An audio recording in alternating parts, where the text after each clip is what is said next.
ноболиғи 13 солаи сокини ҳисор ки 7 моҳи пеш тифл ба дунё овард аз афв шудани гумонбари таҷовуз ба номусаш дар 1.5 соли пеш норозӣ аст.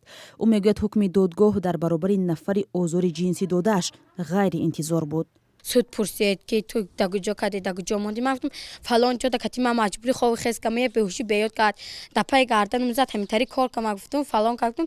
Баъд суд гашта тарафи вай марда ҳусни абдуллаев ҳусни нигоҳ кард ба я бало гуфт адвокати вай бало гуфт ки озод карданд. додгоҳи ҳисор дар робита ба таҷовузи ин духтари ноболиғ як ҷавони хешашонро гумонбар дониста аввал ба 5 соли зиндон маҳкум карда баъдан бар асоси қонуни афв озод намудааст. ҳукми додгоҳ 2 ҳафта пеш содир шудааст. дар додгоҳи шаҳри ҳисор рӯзи 22 декабр ба озодӣ гуфтанд парвандаи таҷовузи духтари ноболиғ ва таваллуди фарзанд махфӣ буд ва додрас ҳозир нашуд суҳбат кунад. ҷониби ҷабрдида аз болои ин ҳукм ба додгоҳи олӣ шикоят бурдааст. август таҷовуз шудаги моҳи октябр баъд афв омадаги санади афв 5 сол маҳрумӣ аз озодӣ таъин карда афв татбиқ кардаги парвандаи як рӯз ба суд баррасӣ кардам дархост тайёр кардем иқадар ариза тайёр кардем ягонта дархоста муайян накардем. ҳукм дар ҳоле содир шудааст ки қаблан хонаводаи духтар аз ҷараёни тафтишот норозӣ буданд.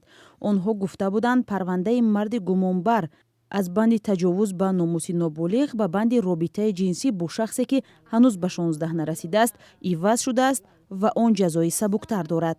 қонун бояд ҳамтария қонун вая бо сар метия бо вая гирифта айгиребилш маҳкам кунан вая гирифта ҳасб кунан бояд вая бо да иҷа гашта оли каттаги када бо наздикони афв шуда ҳукми додгоҳро одилона ва иттиҳоми таҷовуз ба номусро туҳмат мешуморанд. модари ин ҷавон гуфт ҳатто сину соли писарашон дар расонаҳо 10 сол бузургтар нишон дода шудааст ки дар асл фарзанди онҳо 32 сола аст.